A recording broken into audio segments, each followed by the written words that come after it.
The winner in white judo is from Republic of Korea, Yoon Chol.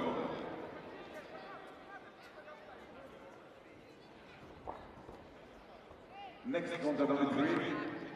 First round, men under 73 kg category. In blue from Romania, Alexandru Raicu. In white from Tajikistan, Abubakr Sherov. دوستان عزیز، ما برمیگردیم به توضیح رقابت‌های پهلوانان وزنشان تا 73 کیلو. ورزشگری ما جوانی که با خلعت سفید است ابوبکر شیروف نام دارد. بسیار هم در حرکت‌هایش یک جالبیت، مسئولیت خوب به نظر می‌رسد. رایچو از رومانیا، پهلوان 27 ساله رومانیا که با ورزشگری ما رقابت دارد. ابوبکر شیروف در لحظه های اول خیلی هم فشار را در سمت استفاده هلوک بیرونه اندکی خوب کرد. 147 رقابت نفوذ جهانی دارد پهلوان رومانیا و در کارنامه ورزشیش اینجا هم خیلی نوگانی هاست. احسن به عزیزی تاجیکستانی پهلوانی سفید پوشی مملکت که بسیار هم یک حرکت مناسب را، یک اصول خیلی جالبی گوشتین را هم منظور کرد و وزر را مال خود کرد. آفرین.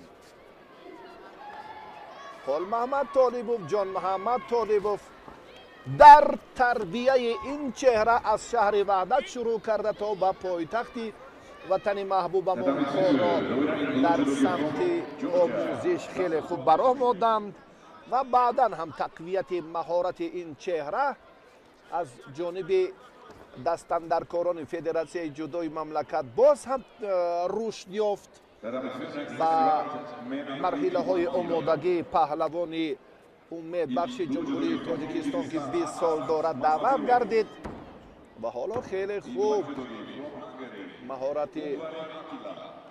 خود را نشان داده ایستاده است. بار 17 است که در چنین مسابقات سطحی با شکوه قدم می نهد. در چمپیونات آسیا میان جوانان نوامبر سال سپری گشته تا به مرحله نهایی رفت اما جای دوم را گرفت.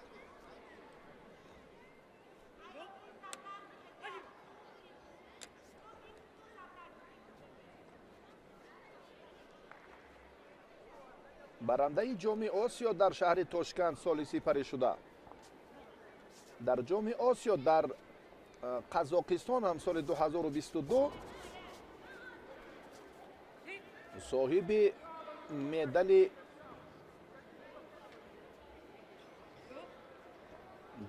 نقره شده بود. ابوبکر شیروف 2 دقیقه دیگر دارد اما در استفاده این اصول رعایت کردن فاصله را کمی از خاطر دور کرد. در قهرمانی جهان میان جوانان هم برنده مدال برنجی محسوب می‌یابد. در سال 2023 ماه اکتبر خیلی صحافت ورزشیش در آوان جوانی که به سن 20 الکی به بهار امسال به 21 قدم می‌نهد خیلی رنگین است.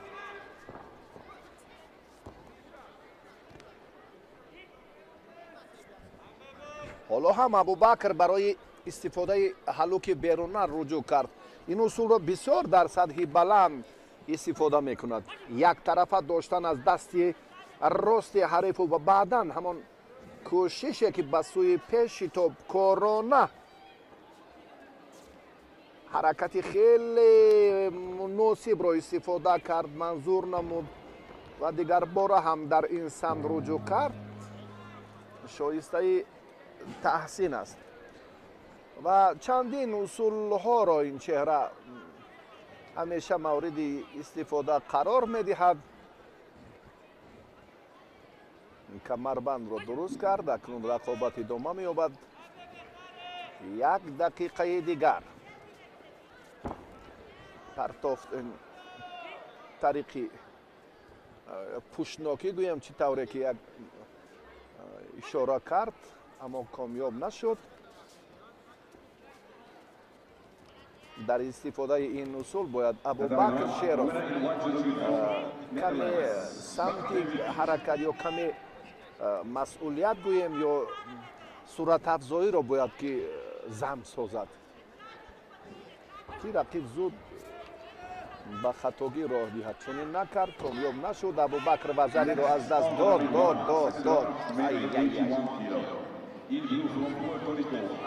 интизор набуд ки ин ҳола як чангак дар гӯшини миллӣ Муҳаммад бештар истифода мекунанд. бисёр аз хатогии Абубакр рақибашам паҳлавони руминиягӣ истифода кард. На мебинем ки дар истифодаи ҳалуки беруна комилан фосиларо риоя намекунад. дар аввал кард, муваффақ шуд ва се бори дигаре ки ҳамин амалро хост ки анҷом диҳад, бале боз ҳамон чун мисли пештара ду кӯшише ки натиҷабахш нестанд, аз баҳри инҳо гузаштан лозим кори дигарро кардан дар кор ки паҳлавон ё рақиб аз он воқиф набошад. мебинед ки дар як ду се кӯшиш аллакай ана ҳамин лаҳзаи лаҳзаи хеле ҷолибу муносиб, ҳамон тарзе ки иштибоҳ кард, ҳамон тавре ки дидем як партофте ки чӣ гуна ба монанди ҳазл ё чӣ тариқе ки манзур гардонид ва нишон дод. офарину аҳсан ва сипос ки табъи моро шод кард. Абубакр Шеров паҳлавони дӯстони азиз, рақобати Шеров дар марҳилаи дуюми рақобатҳои Баку Гранд Слам бо паҳлавони гурҷистонӣ Бахбахашвили оғоз мешавад ва таваҷҷӯҳ мекунем ки паҳлавони кишвари мо дар ин нерӯсанҷӣ чӣ гуна ҳунарнамоӣ мекунад. ва тавре ки медонем Абубакр Шеров дар соли 2023 миёни ҷавонон дар мусобиқаҳои ҷудо натиҷаҳои назаррасро ба даст овардааст ва дар ин мусобиқа ҳам дар рақобати аввал бисёр хуб дурахшид. ва инҷо таваҷҷӯҳ мекунем сабқати Абубакр Шеровро бо Бахбахашвили аз кишвари Гурҷистон. хуб, дӯстони азиз, нерӯсанҷӣ пурэнержӣ шурӯъ мешавад ва албатта ки як рақобати диданӣ ва партофтҳои зеборо интизор ҳастем бошад. вақт барои мо бихандад. тавассути пушт инҷо кӯшиш мекунад Абубакр Шеров ва ростӣ инҷо ба муваффақият наздиктар аз гузашта буд. Бахбахашвили чӣ эътироз дорад, чӣ нигаронӣ, чӣ гӯем ки нороҳатӣ аст барои китфи ӯ ва фикр кунам ҷиддӣ нест. ин як расиши ноқулай аз ҷониби Абубакр буд. ҳини партофт фикр кунам ба ой бибинед ки инҷо бисёр нороҳат аст Михаил Бахбахашвили ва фикр кунам анамон зарба ё ин ки дастро то ҷое беҷо кард ё ин ки дар нуқтаи асаб расиду. бисёр олӣ. инҷо як партофти бисёр ҳам зебое буд аз ҷониби Абубакр Шеров ва фикр мекунам ки ба анамон имтиёзи Вазари наздик буд ва инҷо то ба ҳол аз ҷониби доварон чизе баҳогузорӣ нашуд ва ҳатто таваҷҷӯҳ ҳам накардам ба анамон видеодовар ва инҷо фаъол аст. Абубакр Шеров фаъолиро рӯи даст гирифтааст ва кӯшиш дорад ки дар баробари рақибаш тавонад як ҳунари воло нишон бидиҳад ва фикр мекунам ки Шеров хуб омодааст ба ин мусобиқа و نوبسته از انمون اینجا طوری که گفتیم که فاولی شرف به چشم میرسد و داور هم این رو احساس کرد و به پهلوان گرجستانی شیدای اول رو داد و اینجا شرف باز کوشش میکند که یک پرتافت زیبا نشان بدهد. بله خوب پهلوانان باز هم دست به گریبان دست به استین میشوند و اینجا بسیار هم پهلوانی ما بسیار هم در حالتی در محور توجه خود قرار میگیرد. این حالتی ناگواره که برایش رقیب تشکیل کرد و لحظه ای که کفت و کاب بحری اصولی به قول بوغی ولی موفق نمیشود. ابوبکر خود را خوب حمایه هم میکند و یک نیروسنجی بسیار عالی رو به مثل رقابت گذشته و مقابل ورزشکار از رومانیا ما اینجا مشاهده میکنیم.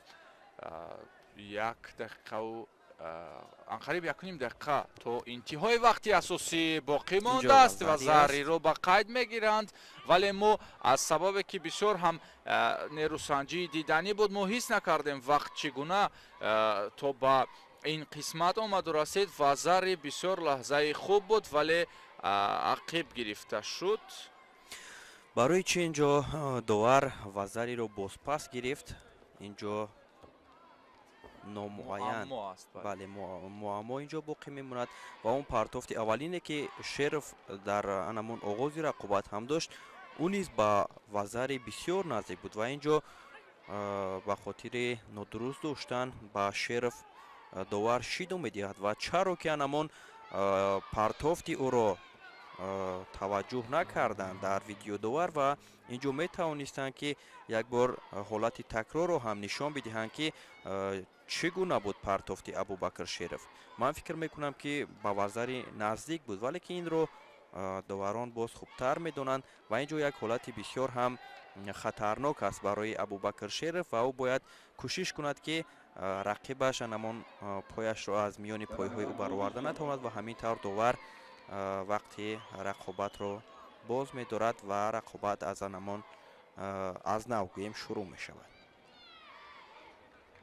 بله رقیب نیز فعالی رو اینجا نشان می‌دهد چون تهدید برایش است و چگونه که میگویند بهترین محافظت این البته که تلاش و پیش قدمی است. رقیب نیز همین شعار رو پیشه کرده است و ببینید انا این وزری باید باشد و همین طور هم می شود باشد که داور باز نادیدگیری نکند و وزری حق حلالی پهلوانی ما رو باز پس نگیرد. سومین مرتبه است که همین اصول رو تمای نگی با واسطه خوب نشان میدهد و اصول روی دست گرفته ابوبکر او رو در لحظه های اخیر موفق میگرداند. 20 ثانیه بیشتر از 20 ثانیه مانده است. باز یک لحظه کوشش دیگر بسیار عالی است.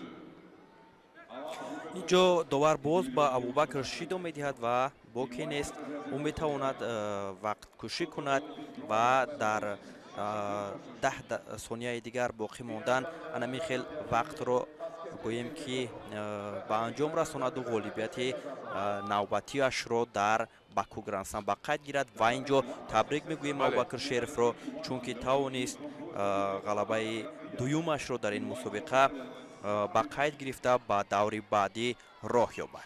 ببینید رقیب از نیروسنجی دست کشید یعنی که با زمین کوفت دست خود را به پشت ابوبکر و تسلیم شد چون ابوبکر از دست از آسیب رقیب چنگال گرفت و در آخر ایپان را ما شاهد شدیم. به همین ترتیب ابوبکر به دور نوبتی راه میگیرد که اونجا او را در رقابت بعدی ابوبکر با ورزشکار امارات متحده عرب کریم عبداللهیف. تماشابینان گرامی رقابت در انتظار ما همینجا فرا رسید که ابوبکر شرف در رقابت با карим абдуллоев барои пирӯзӣ рӯи гилем омаданд ва инҷо ҳаҷме аз ҷониби довар садо медиҳад ва шурӯъ мешавад рақобати онҳо ва бояд бигӯем ки паҳлавони 20 солаи тоҷик бо паҳлавӣ ва инҷо як партофти зебое буд ки ва зарба ҳогузорӣ мешавад ва Шеров дар лаҳзаҳои аввали рақобат қадами устувор мегузорад.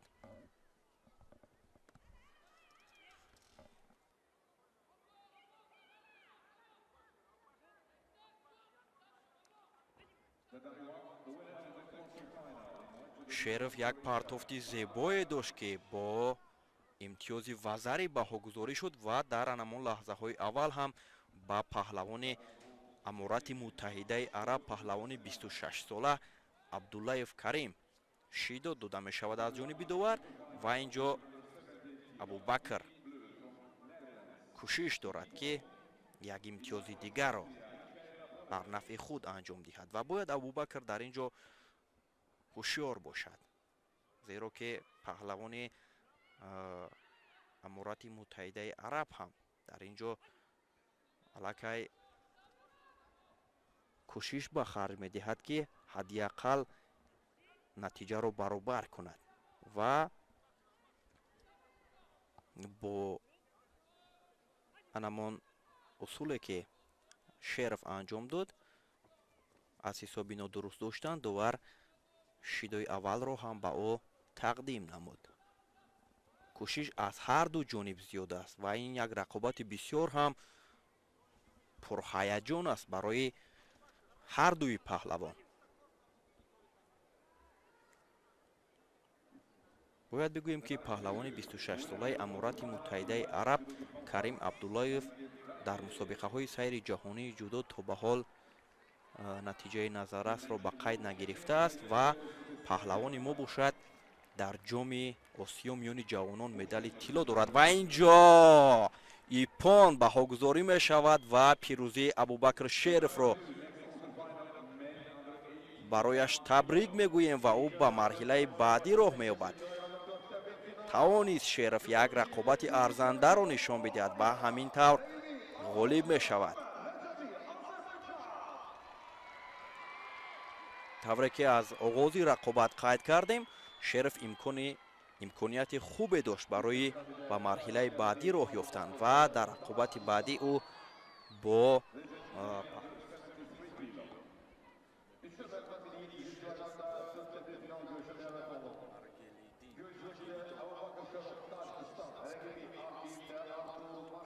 бале некрӯз инҷо анамон рақобати деринтизори мо ҳам оғоз мешавад. Абубакр Шеров бо Маргелида паҳлавони канадагӣ рақобат мекунад ва ин ҷо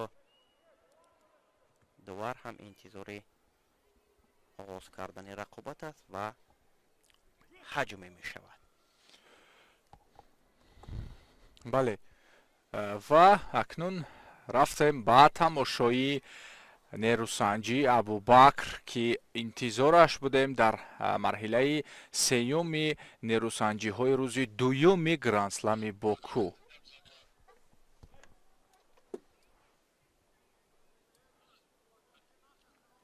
ва ин ҷо ҳолати аввал боз аз ҷой оғоз мешавад нерӯсанҷӣ аз маркази майдон ва мушоҳида мекунем ки кор чӣ ранг мегирад.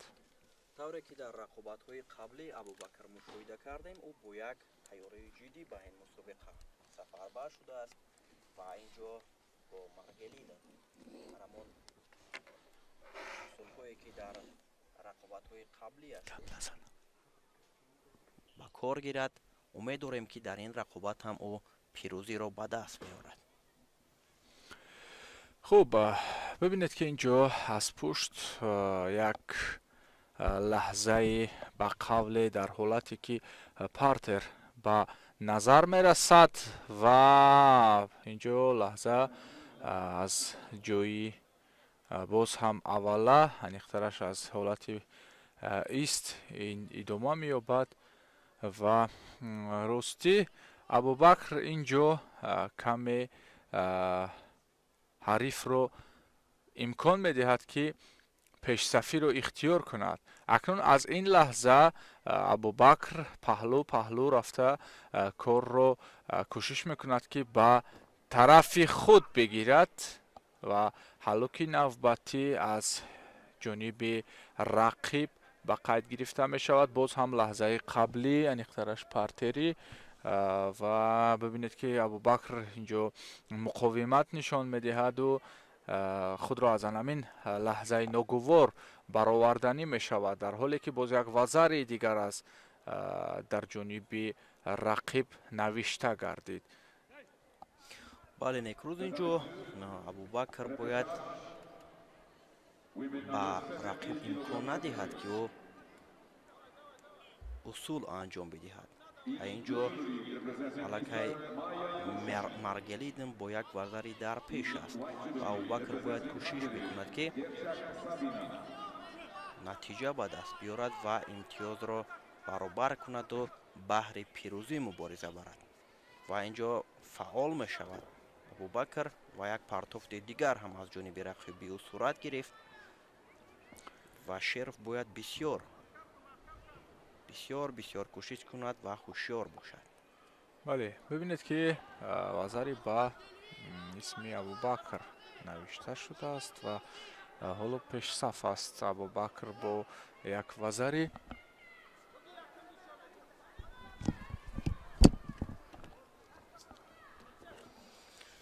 инҷо бо як вазаре дар табло нишон дода мешавад ки шеров пешсаф аст.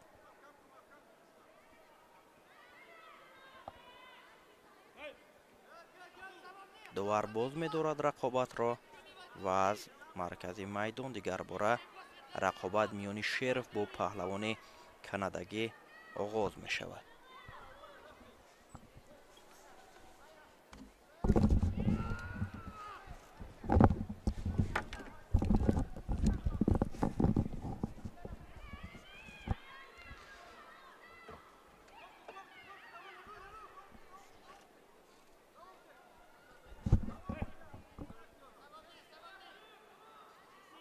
инҷо бо анамон як вазаре нишон дода шуда абубакр рӯ ба пирӯзӣ дорад ва як дақиқаи дигар то фарҷоми вақти асосӣ боқӣ мондааст ва абубакр бояд фаъол бошад ва фаъолии худро нишон диҳад.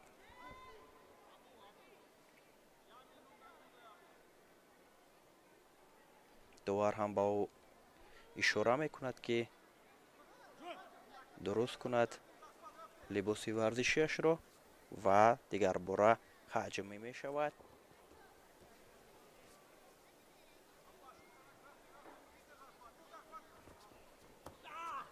ва инҷо абубакр боз кӯшиш мекунад бо анамон тарзе ки чархиш мекунаду партов анҷом медиҳад.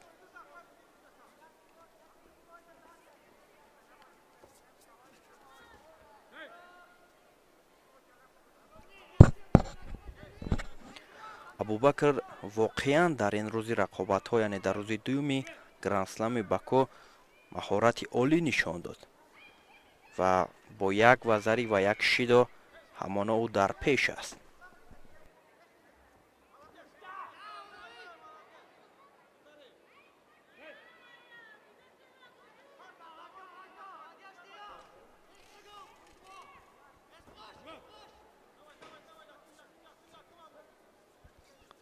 наздик мешавад анҷоми вақти рақобат ва инҷо 3, 2, 1 як сонияи дигар боқӣ мондааст ва инҷо вақт ба анҷом мерасад ва абубакр шеров дар ин марҳила низ ғолибиятро ба даст овард ва ба марҳилаи баъдӣ баромад.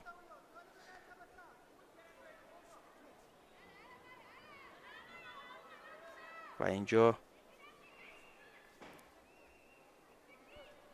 шеров роҳ мегирад ба марҳилаи баъдӣ و رقابتی دیگر.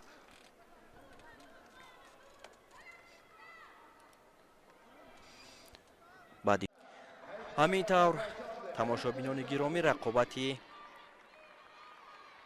پهلوانی توجیک ابوبکر شریف با پهلوان از دسته بی‌طرف آغاز می شود. ایوب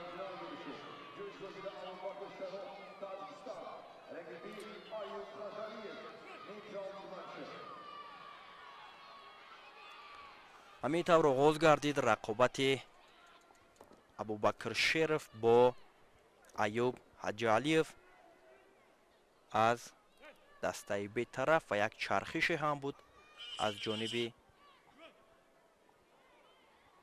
رقیب.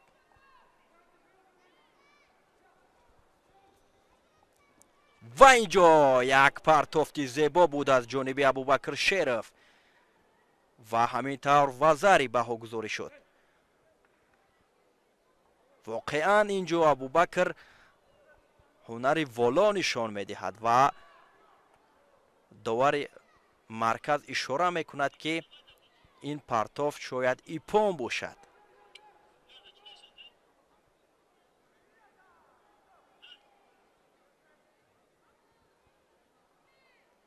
انتظار میشوند و اینجا پرتافتی طلایی بود، اما وزر اینجا باقی میماند و رقابت ادامه مییابد. اینجا ابوبکر در لحظه های اول فعالی را به دست میگیرد و داور حجم میگوید. رقابت شریف در اینجا با ایوب بسیار پرهیجان است و در این رقابت باید شریف شیرانه مبارزه برد، چون که اینجا جای مبارزه است و جای ننگ و ناموس است. شریف مثل شیر باید مبارزه برد و اینجا کوشش هایش هم زیاد است.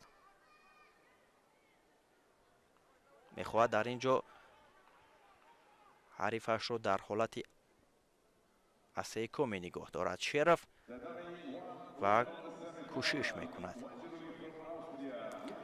میکند که پایهایش را از اینجا از میان پای رقیب برآورد و داور منع میکند رقابتی آنها را.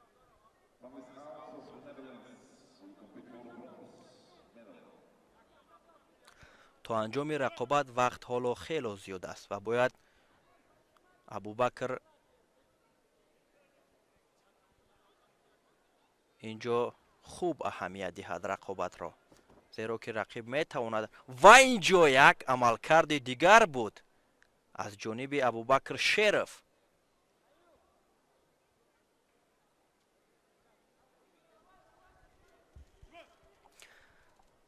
حجم میگوید داور.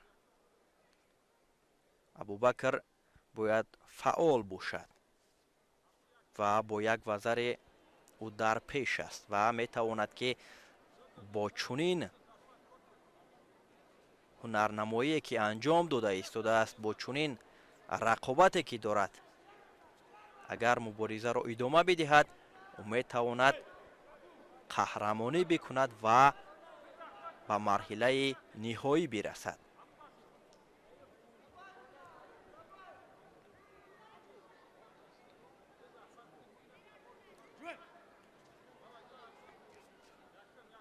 رقابت ادامه مییابد میان ابوبکر با ایوب و در اینجا 1 دقیقه و 30 ثانیه دیگر تا انجام وقت اساسی است و اینجا ابوبکر باز یک چرخش داشت که با وزر نزدیک بود. پرتافتی او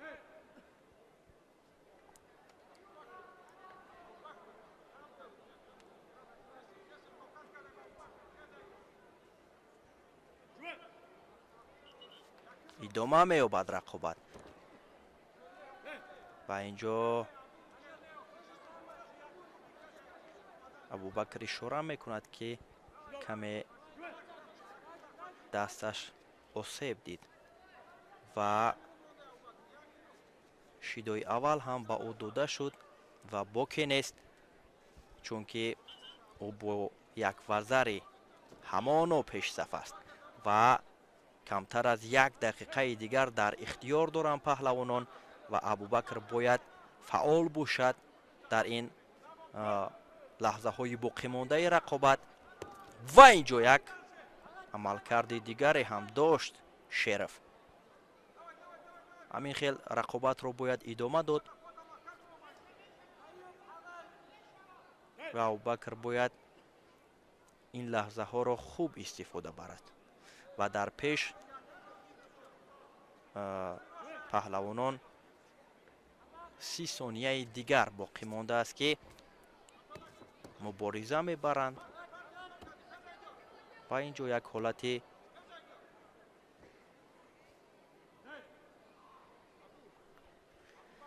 хуб аст. кори абубакр дар рақобати ниманиҳоӣ бисёр хуб аст.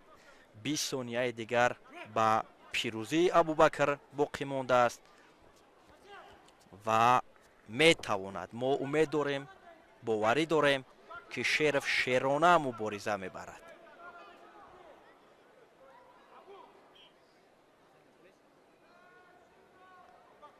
ده ثانیه دیگر ابوبکر باید فعال باشد.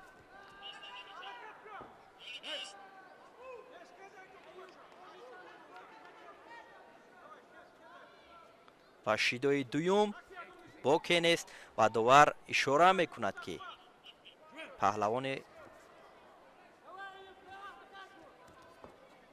و اینجا وقت به انجام رسد و ابوبکر با مرحله نهایی وزن 73 کیلوگرم در رقابت باکو گراند اسلم راه می‌یابد و او در رقابت نهایی با هدایت حیدرов بهر مدال طلا کوشش میکنند و مبارزه میبرند.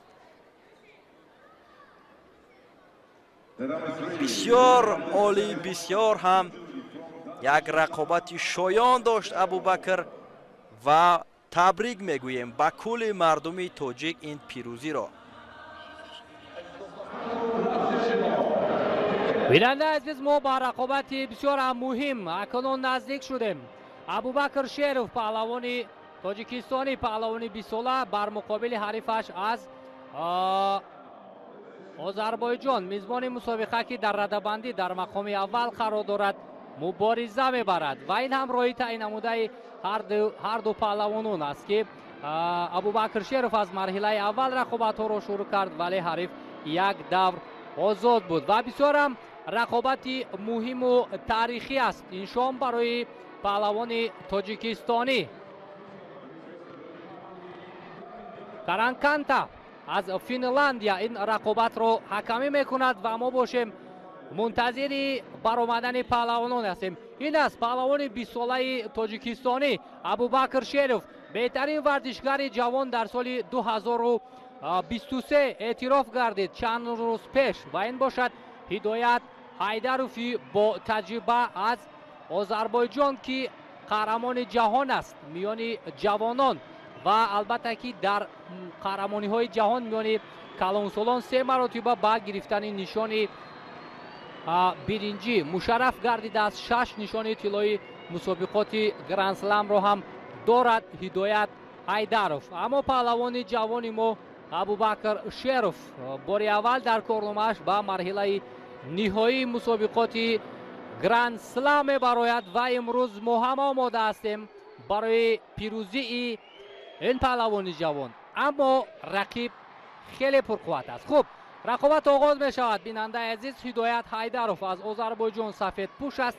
پهلوان 20 ساله تاجیکستانی ابوبکر شیروف با جداگی کبود رقابت را شروع میکند. شیروف در اولین رسیدشو همان با اصول خودانداز که بیشتر فعال است این لحظه تلاش کرد، اما هدایت حیدروف اکنون میخواهد در زمین کار کند. از این حالت باید خود را رها کند. شیروف خوشبختانه برآمد، رقابت را داور فنلاندیا باز می‌دارد و اکنون ابوبکر شیروف این شام میتواند که برای мухлисону дӯстдорони ҷудои меҳан шодиву нишоти бештарро биёрад. Аммо мо мунтазир мешавем то анҷоми рақобати ҳарду ин паҳлавон. Зеро бар муқобили Абубакр Шеров нафаре ҳунарнамоӣ мекунад ки бисёр ҳам таҷрибаи бузург дорад. хуб, ай-яй-яй, ҳаракати Абубакр Шеров. вай, ай-яй-яй, инҷо Ҳидоят Ҳайдаров мехост бо сари китф партов кунад, вале ин ҳолат ҳам хушбахтона барои Абубакр Шеров ба осонӣ пушти сар шуд. воқеан имрӯз дурахшиши хубе дошт паҳлавони ҷавони мо Абубакр Шеров. дар зергурӯҳи ди қарор дошт.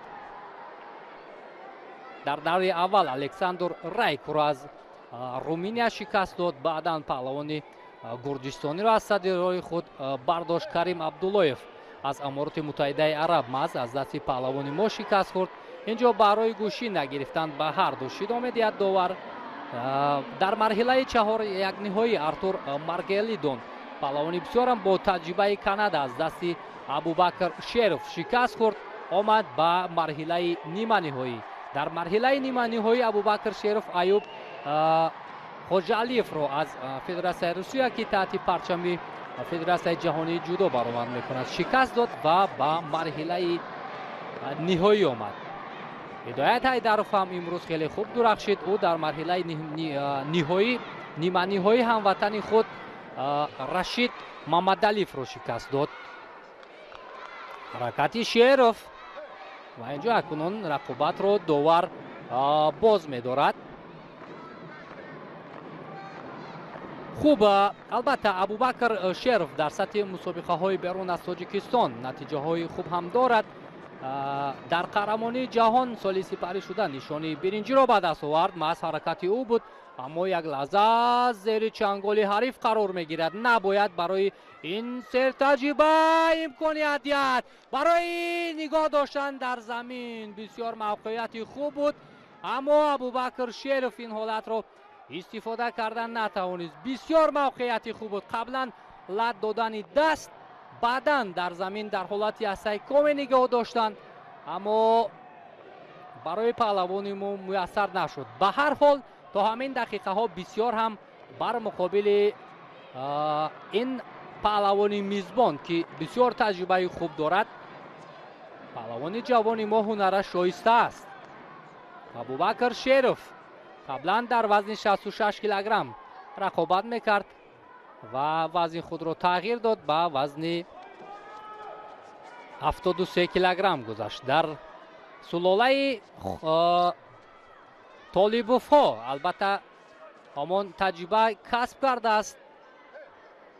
Холмаҳмад Толибов, Ҷонмаҳмад Толибов, инҳо ба Абубакр Шеров дарси маҳорат, дарси ҷудо доданд ва ҳамакунун имрӯз узви мунтахаби ҷудои Тоҷикистон аст. Абубакр Шеров дар қаҳрамони ҷаҳони ҷавонон ҳам ба гирифтани нишони нуқра, нишони биринҷӣ мушарраф шудааст. бояд дар ҳамин ҳолатро Абубакр самаронок истифода барад. бисёр мавқеияти хуб аст. танҳо пои худро бояд паҳлавони мо раҳо кунад, аммо натавонист.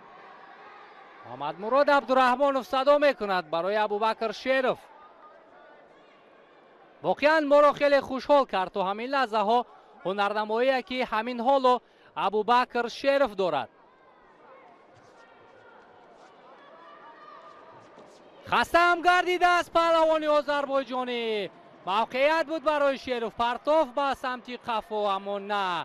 навбат ба навбат акунун дигар Ҳидоят Ҳайдаров худро ба замин мепартояд. маълум гардид ки бар муқобили ӯ кӣ ҳунарнамоӣ дорад. барои Абубакр Шеров инҷо зарур аст ки танҳо ва танҳо бо имтиёз рақибро шикаст диҳад. вагарна тарафкашӣ шояд барои мизбон аз инҷо дар ин мусобиқа мушоҳида мешавад. аммо кор ба голденскон наздик мешавад. 8 сонияи дигар дар ихтиёр доранд ҳарду паҳлавонон. на, бояд нишон надиҳад хастагии худро паҳлавони мо ва ҳамин тавр кор ба голденско меравад. акнун барои ба даст овардани нишони тилло имтиёзи тиллоӣ ҳам мо мебинем ки насиби кӣ мегардад. абубакр шериф ду нишони тиллои ҷоми осиёро ҳам дорад.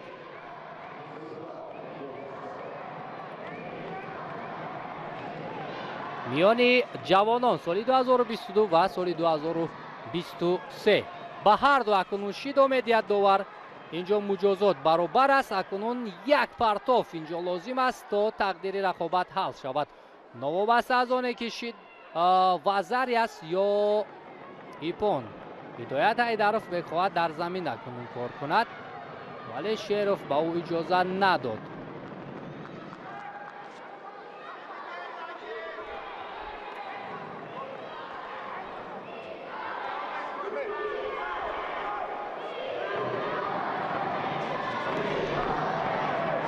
барои паҳлавони мо акнун навбат ба навбат наздик мешавад нишони тиллои мусобиқоти гранд слам, вале ин албатта ки хеле душвор аст, чун дар ҳамин сонияҳо бояд фаъоли худро шеров нишон диҳад, вагарна чун дар голденско кӯчактарин ҳаракатҳо албатта ки байнобат гирифта мешаванд. кӯчактарин ҳаракатҳо. ба ҳамин хотир абубакр шеров то ҳамин лаҳзаҳо воқеан ҳам ҳунараш шоиста аст, вале рақиб ҳам саҳлу сода нест. мутаассифона ҳаракати охире ки ҳидоят ҳайдаров дошт ба имтиёзи ипон оварда расонид. инҷо албатта каме ғофилгир кард паҳлавони моро.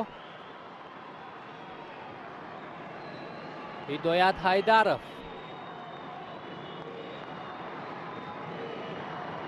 ва довари финландия ҳам инҷо ишора мекунад ки ипон аст ва ғалаба бар ҷониби ҳидоят ҳайдаров, аммо боке нест барои паҳлавони мо дар мусобиқоти бонуфузи грандслам ба даст овардани нишони нуқра.